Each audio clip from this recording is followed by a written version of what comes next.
Ошский городской родильный дом был сдан в эксплуатацию в 1991 году. С тех пор данное здание не проходило капитальный ремонт. Но с 12 августа роддом временно закрыли на 2 месяца, чтобы провести в нем полную реконструкцию.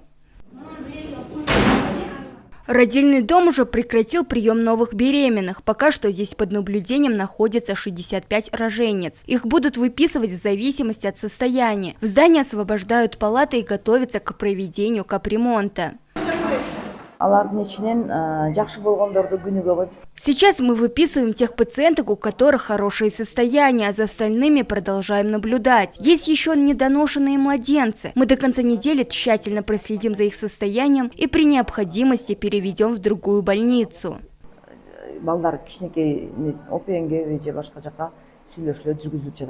Всего в родильном доме имеется 8 отделений. В 2 из них 3 года назад уже сделали ремонт. В этом году капремонт пройдет в остальных 6 отделениях. В здании полностью поменяют окна и двери. Все будет отвечать современным стандартам. Для этих целей из республиканского бюджета выделено 35 миллионов сомов.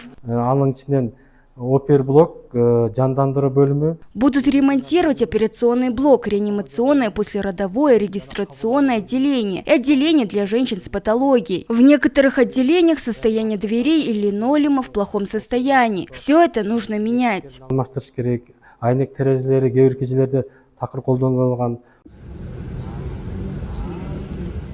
Планируется, что до конца недели из Ошского городского роддома будут выписаны все роженицы, а медперсонал временно будет работать в областном родильном доме, нагрузка на который теперь возрастет. Если раньше здесь в день принимали 25-30 беременных, то сейчас этот показатель увеличится вдвое.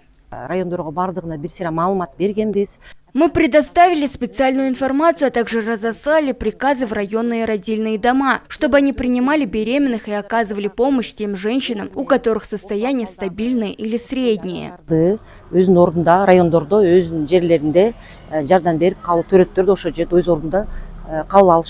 По словам сотрудников областного роддома, в больнице, рассчитанной на 145 мест, в настоящее время находится около 200 роженец. Поэтому бывают случаи, когда пациенткам не хватает палат. Поэтому сотрудники просят отнестись к таким временным ситуациям с пониманием.